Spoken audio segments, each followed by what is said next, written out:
I was sweeping the front porch when I first heard it. 2 women walking by, their voices low but not low enough. They thought I wasn't listening. Or maybe they wanted me to. Her son's been sneaking around. Not the same boy she raised. Something's off. The words drifted through the air like smoke.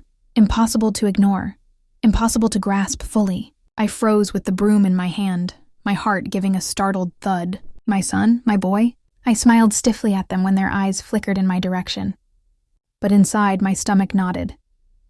When they were gone, I laughed it off aloud just to hear myself sounding normal. Gossip. People have always loved to talk, to twist shadows into monsters. My son had been a good man, hard-working, respectful. I told myself these neighbors must be jealous or bored.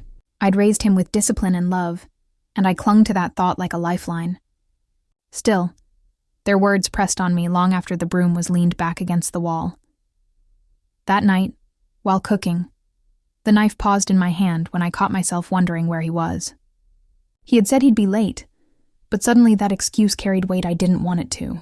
The stew simmered, the clock ticked, and with each minute the seed of doubt pushed deeper roots. I shook my head, almost angry with myself.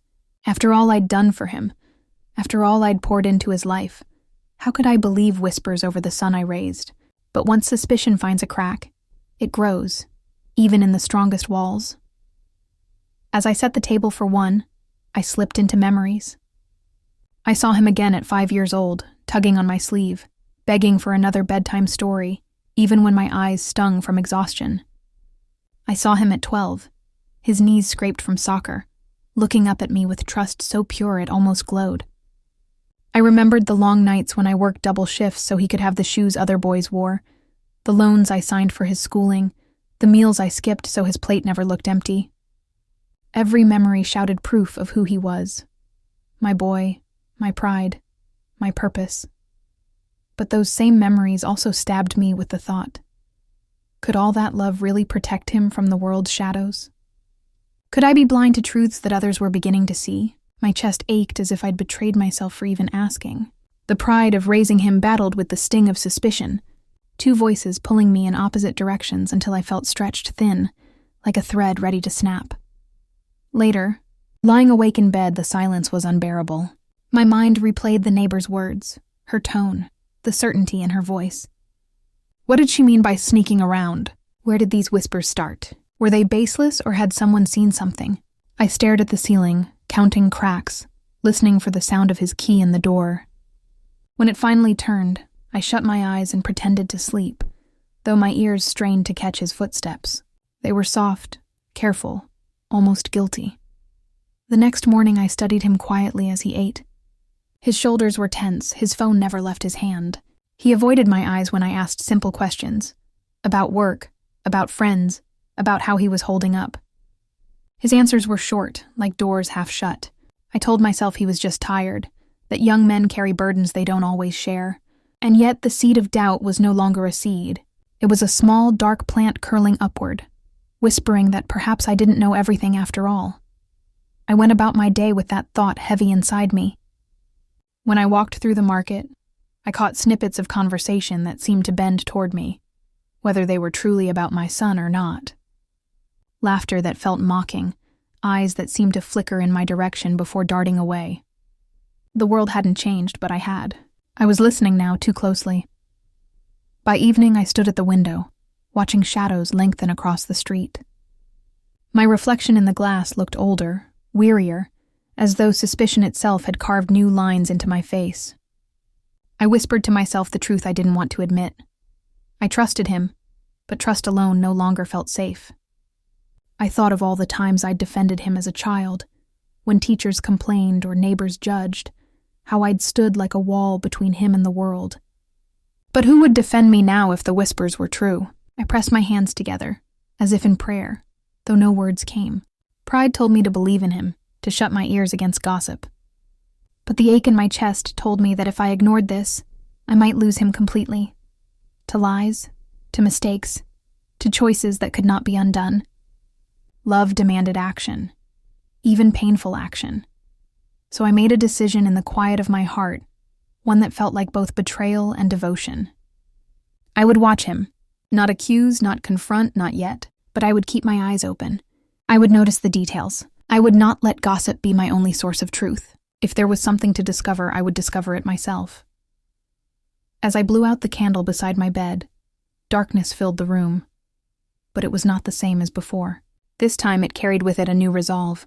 My love for my son had been blind for too long. Now, even if it broke me, even if it shattered the image of the boy I had raised, I would no longer look away.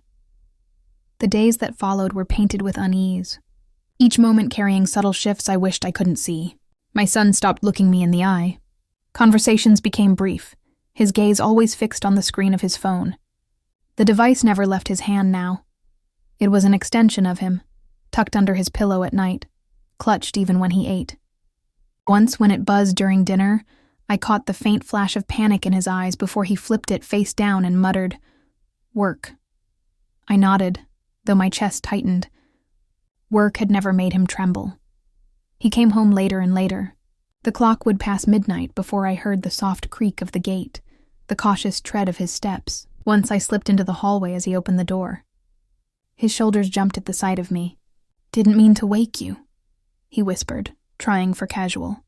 But his clothes smelled faintly of smoke, and his eyes were too wide, too restless. He brushed past before I could form the question rising on my tongue. His wife grew sharper too. Whenever I asked simple things, "How was your day?" or "Is everything all right?" her answers cut short. "Fine, busy. Don't worry about us." Once, when I gently mentioned how late he'd been coming home, her tone iced over. "He's a grown man, isn't he? He doesn't have to explain everything." She said it with a smile that didn't touch her eyes, her hand tightening possessively on his arm. The message was clear. Stop asking. But silence doesn't fool a mother.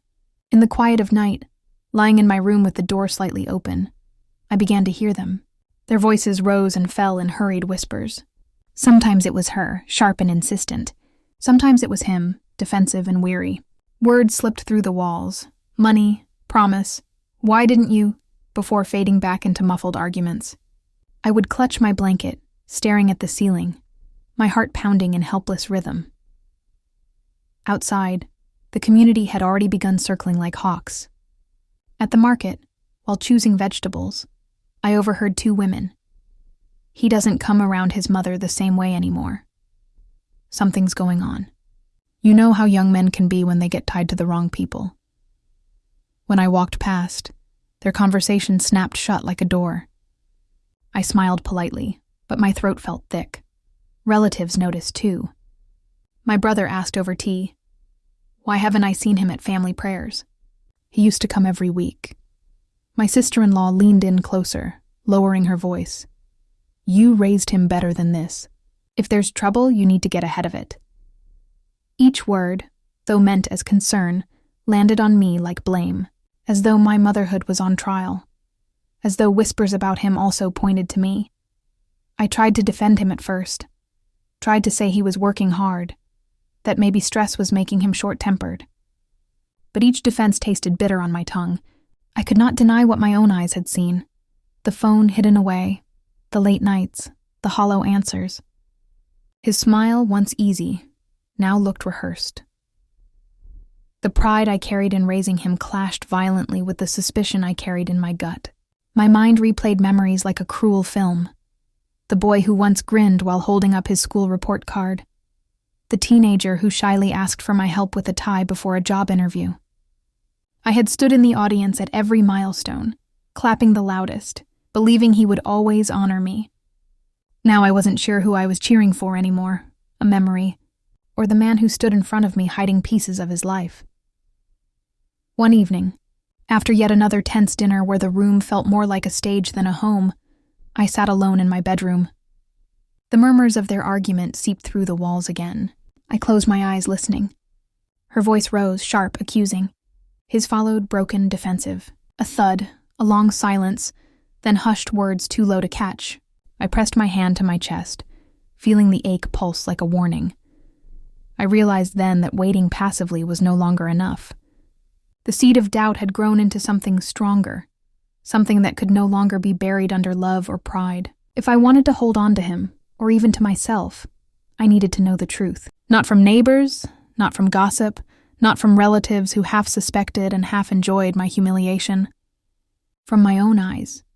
So I made another silent vow, heavier than the one before. I would watch more carefully, quietly. I would see what he tried to hide, even if the sight broke me. I would follow the trail of shadows until they led me to the truth. Because a mother's love cannot live in blindness, not when the darkness is already at her door. I began to keep a quiet ledger in my mind. His footsteps, his arrivals, his excuses, the little details he thought I didn't notice.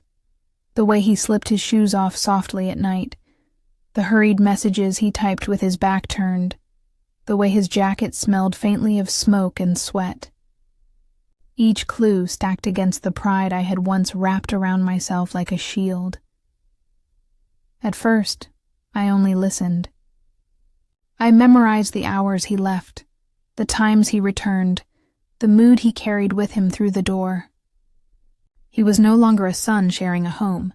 He was a stranger passing through it. When he sat at the table, his body leaned away from me, his eyes forever lowered toward the glow of his phone. He was present, but his spirit was somewhere else. One evening, when the moon was a thin silver slice in the sky, I decided I could no longer wait.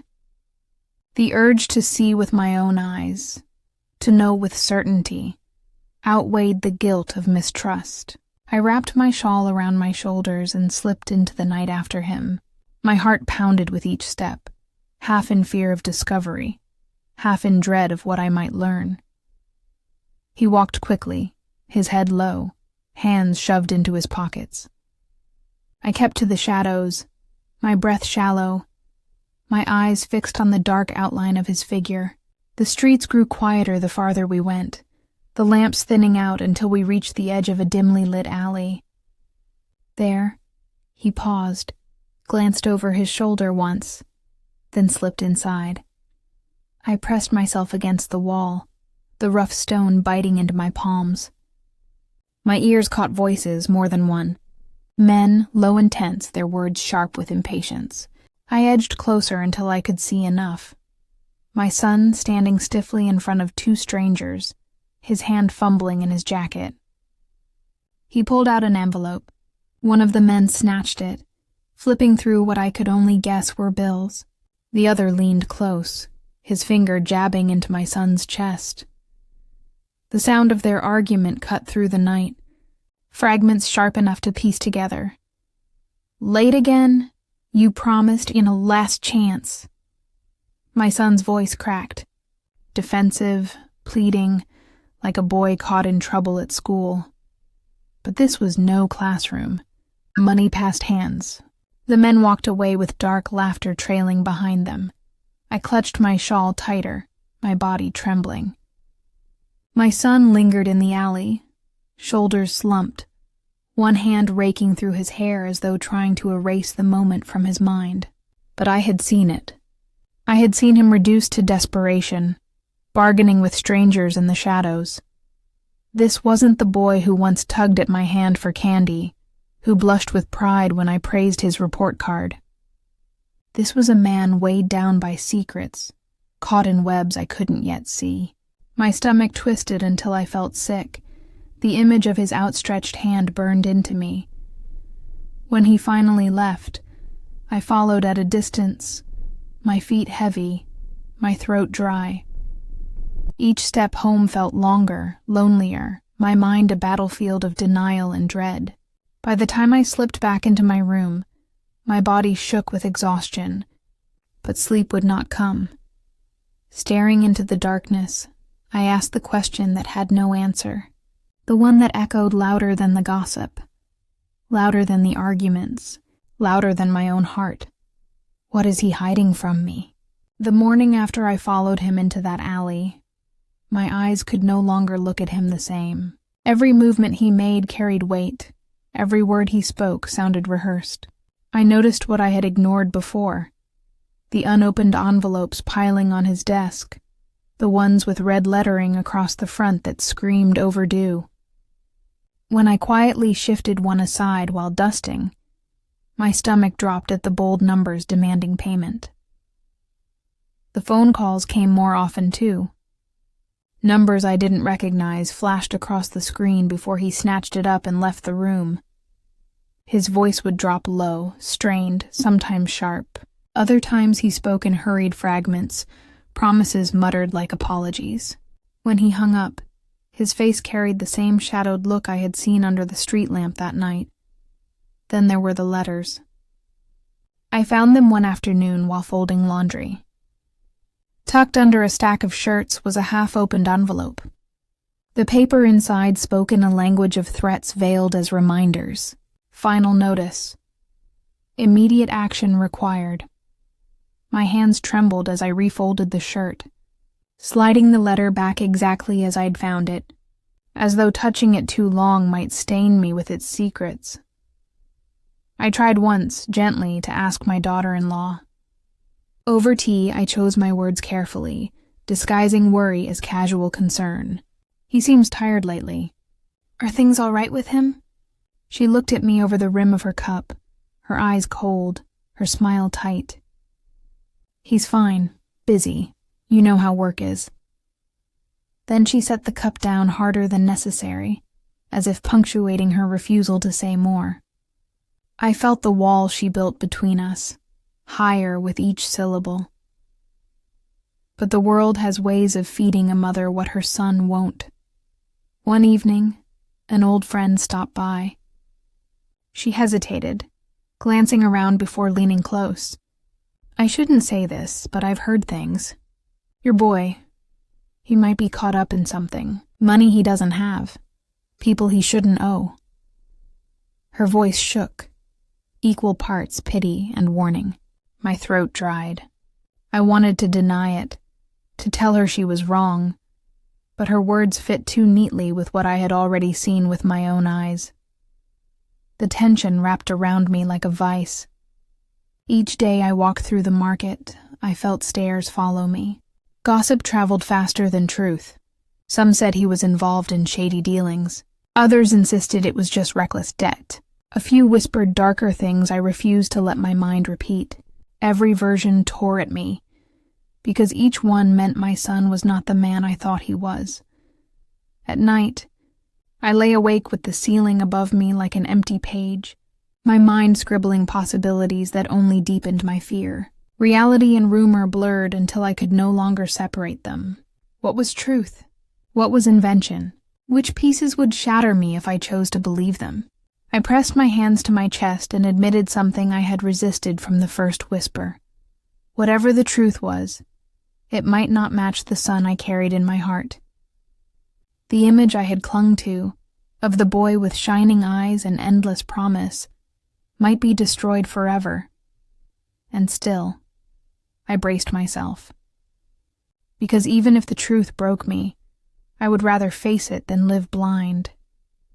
It was late, the kind of night where silence feels heavier than sound, when he slipped his shoes on and told me he was heading to work. His voice was casual, his eyes steady, but something inside me shivered. Work didn't call at this hour. Work didn't make his voice strain just slightly on the word. I waited until I heard the gate click shut before I followed. My shawl clung to me against the night air, my heart racing faster than my footsteps. I stayed far enough behind that he wouldn't notice, close enough that I could see his shadow stretching ahead. He walked quickly, his shoulders hunched, his hands deep in his pockets. Not the stride of a man headed to honest labor, but the stride of someone desperate to be unseen. He stopped at the corner cafe, closed at this hour, its windows dark. But around the side, where the alley opened, light flickered. I pressed against the wall, my chest rising and falling like I'd been running for miles. I peeked around just in time to see him step into the glow of a street lamp. Two men waited. One leaned against the wall with practiced arrogance. The other tapped a cigarette, sending sparks to the ground. My son's voice carried low, but the night air carried pieces of it to me. I don't have it all. I'll get it next week. Please just give me time. His hands moved nervously as he spoke. The taller man shoved him, not hard, but enough to sting my eyes with helpless rage. "You said that last week," the man hissed. "Promises don't pay debts." I felt my body tremble, not from cold, but from the shock of hearing my son, reduced to begging. The envelope appeared again, thinner than the one I had seen before. He handed it over like surrendering a piece of himself. The man flipped through it, snorted, then slapped him lightly on the cheek, a mockery of thanks. "One more chance," he said, and they melted back into the shadows. My son stood there alone, his shoulders sagging, his hands on his knees as though the weight of the world had bent him in half. I pressed back against the wall, my hand over my mouth to stifle the sob clawing its way out. This was not the boy I had raised with sleepless nights and empty stomachs. This was a man cornered, drowning in a sea I hadn't known he'd stepped into. As I crept home behind him, memories tore at me like sharp glass. The time I pawned my jewelry so he could afford his first car. The months I worked double shifts to cover his rent when he lost his job. The countless times I told myself my sacrifices were worth it, that he would rise above the struggles I had endured. I saw myself serving him food I hadn't tasted, paying tuition bills with shaking hands, standing proudly at his graduation with tears of relief. Now that pride burned into humiliation. The boy I had fought for, the man I had built with my hands and my hunger, was feeding his future into the palms of strangers in back alleys. I wanted to scream into the night, to demand answers from the sky, to ask what all my sacrifices had been for if this was where he ended. When I finally closed the door behind me, the house felt colder than it had in years. I stood in the dark, my hand on the wall to steady myself. My throat burned, but no tears came, only a dry, aching silence. I whispered into it, the words trembling like fragile glass. "I raised you better than this." And the silence answered nothing. After that night in the alley, I carried the truth in my chest like a stone. I wanted to ask him outright, to grab his shoulders and demand why he had lied to me, why he had brought strangers into our lives through shadows and secrecy. But when he sat at the breakfast table, his head bowed over his phone, I couldn't bring myself to break the silence. The words caught in my throat, burning but unsaid. He began dodging me more openly. When I asked where he was headed, his answers were clipped. Out. Work. Don't wait up. His eyes never lingered on mine. Once when I pressed gently, he snapped, "Why do you need to know everything?" It wasn't the words that stung most, but the tone, sharp, impatient, as though I were an intruder in my own home. His wife followed the same path, only colder. When I tried to draw her into small talk, she dismissed me with smiles that had no warmth. One evening I asked if everything was all right, if the bills were being managed, if there was anything I could do. She turned her head and said, "We're fine. You don't need to worry. Focus on yourself." The dismissal hit harder than a slap. I refused to lash out, even when anger pulsed through me. Instead, I picked up my pen. In a worn notebook, I began documenting everything I had done for him, every sacrifice etched into the years of my life. I wrote down the tuition bills, the rent I covered when he was unemployed, the nights I skipped meals so he could eat well. I wrote about the car deposit I paid with pawned jewelry, about the quiet loans I took so his credit wouldn't crumble. Page after page, I laid my motherhood bare. When my hand cramped from writing, I made another decision. I scheduled a meeting with a lawyer. Sitting across from him, I felt my heart thud as I explained I needed to secure my property, to protect my savings. The lawyer nodded, professional and calm, guiding me through steps to tighten what was mine. Papers were signed, clauses rewritten. For the first time, I felt a layer of safety wrap around me, not against strangers, but against the very boy I had raised. Meanwhile, the world outside my door seemed to know more than I did. At the market, neighbors leaned together, whispering before I approached. A woman touched my arm and said too sweetly, "Are you all right? We never see your son with you anymore." At a family gathering, my cousin asked bluntly, "Why wasn't he there? He used to sit beside you at every meal." Their curiosity was a knife, their pity worse. I smiled through it, but each word left me bleeding inside. The gossip turned public. She doesn't know what her own son is up to. He's forgotten his mother. Maybe she's not telling us everything. The humiliation of being left out of my son's life became everyone's favorite story. I carried it all in silence, refusing to plead for answers. But in that silence, I began to notice something small. A crack. Sometimes, when I caught him looking at me unexpectedly, guilt flickered across his face. Just a flash before he masked it with indifference. Once, when I walked into the room too suddenly, he shoved his phone into his pocket, his ears flushing red. These weren't the reactions of a man without conscience. Somewhere beneath the lies, the boy I raised still lived, and it was that tiny flicker of guilt, faint as it was, that kept me from collapsing under the weight of betrayal. He might deny me, he might avoid me, but the truth had already begun to carve its way out of him. The gathering was meant to be cheerful. A cousin's birthday, a house filled with chatter and clinking glasses. But beneath the laughter ran a current of whispers that reached me no matter where I stood. Every time I passed a group, the voices hushed, eyes flickered in my direction, then darted away. It was no longer gossip hiding in corners. It was open, heavy, unavoidable. I sat quietly near the edge of the room, my hands folded in my lap, my eyes watching the door. My son entered late with his wife by his side.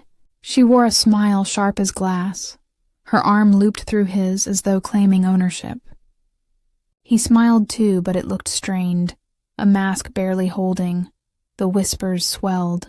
She didn't even know about the wedding. They don't visit her anymore. It's not him, it's her. She wanted him to cut ties. My ears burned, but I kept my back straight. Silence was my armor now. Then, as conversations layered over one another, one voice rose clear. A relative, emboldened by curiosity, leaned in too close to another and said what others only hinted. It was the wife. She told him his old family was a burden. That's why the mother's been cast aside.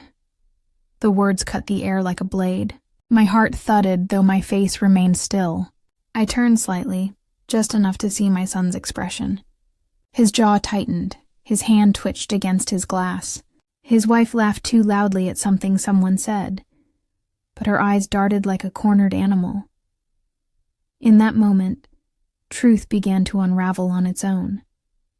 No accusations from me, no raised voice, just the weight of silence, the pressure of eyes, the undeniable pattern of choices.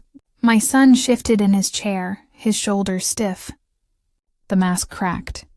He looked at me across the room.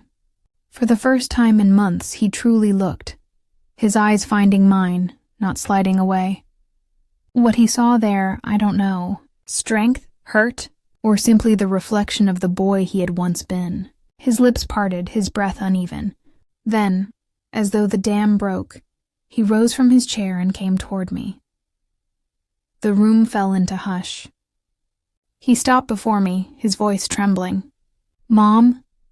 His hands shook as he tried to find words. Finally, he sank into the chair opposite mine, his head in his hands. I don't know how it got this far. I thought I had to choose. I thought if I didn't, she'd leave me. I was weak. I was stupid.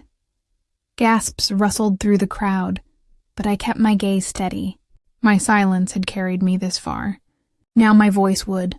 I leaned forward, my words low but clear enough for every ear nearby. Respect is not optional. Loyalty is not a favor. A man who turns his back on his mother loses not only her, but himself. Love cannot be built on betrayal. Dignity cannot survive in lies.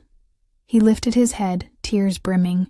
His wife shifted uncomfortably, her smile long gone, her mask slipping with every word I spoke. My son's lips trembled. "Mom," he whispered, his voice breaking into the silence of the room. I made a mistake.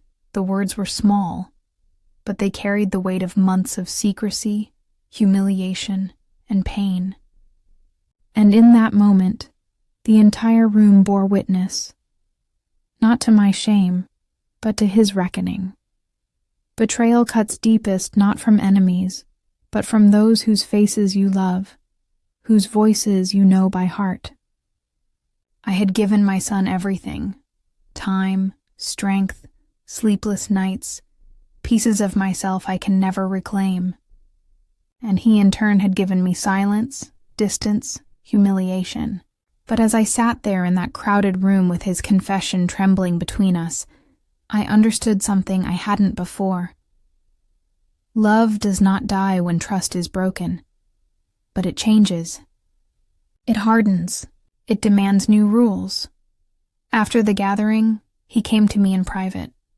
His eyes, once so confident, now carried the raw weight of a boy who had finally seen the cracks in his own choices. "Mom," he said, voice low, "I don't know how to fix this." I looked at him for a long moment. Memories pressed in. His first steps across our worn floor, the way he clung to me when fevers rattled his little body, the shy pride on his face when he graduated. The boy I raised still lived inside him, but the man he had become had strayed too far. I could not simply rescue him. I would not empty myself again for a son who had forgotten the worth of my dignity. "I will help you," I told him, my words steady, "but not the way I used to. Respect first, money later. You will honor me not with gifts, not with excuses, but with truth. If you cannot do that, then my help means nothing." His shoulders sagged, but this time not with defeat. It was something else, acceptance. He nodded slowly, as though hearing for the first time a lesson that had waited all his life. His wife stood nearby, her mask finally slipping. The arrogance she once wore had melted into unease. She looked at me not with disdain, but with the dawning realization that her control was weakening. The whispers of the community had reached her ears, stripping away the glamour she had tried to build. She could not erase me, no matter how hard she had tried. I set about protecting myself in ways I had once thought unnecessary. I met with my lawyer again, finalizing every safeguard. The property was secured in my name, no loopholes left open for manipulation. My savings were shielded, locked in ways no desperate hand could touch. I rewrote my will, not to punish, but to ensure fairness, to divide what I had built with clarity, so no one could twist my sacrifices into debts owed. For once, I chose myself. And as the days passed, I noticed the shift in how people looked at me. No longer with pity, no longer with whispers behind their hands. They saw a woman who had stood tall when humiliation tried to break her. They saw strength, not weakness. I walked through the market with my head high, and the gossip that had once stung now rolled off me like rain on stone. At home, I gathered the relics of my past sacrifices, the old rent receipts, the bank slips, the letters of debt I had paid in his name.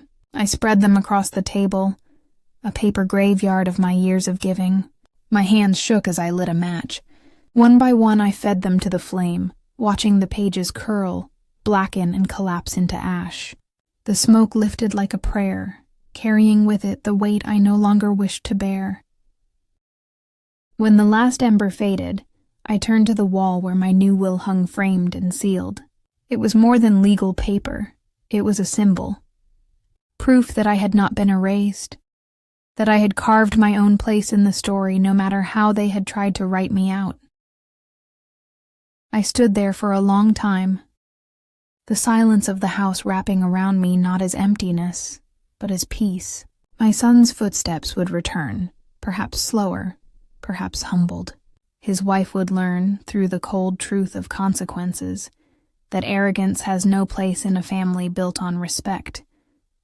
And I, though scarred, remained unbroken.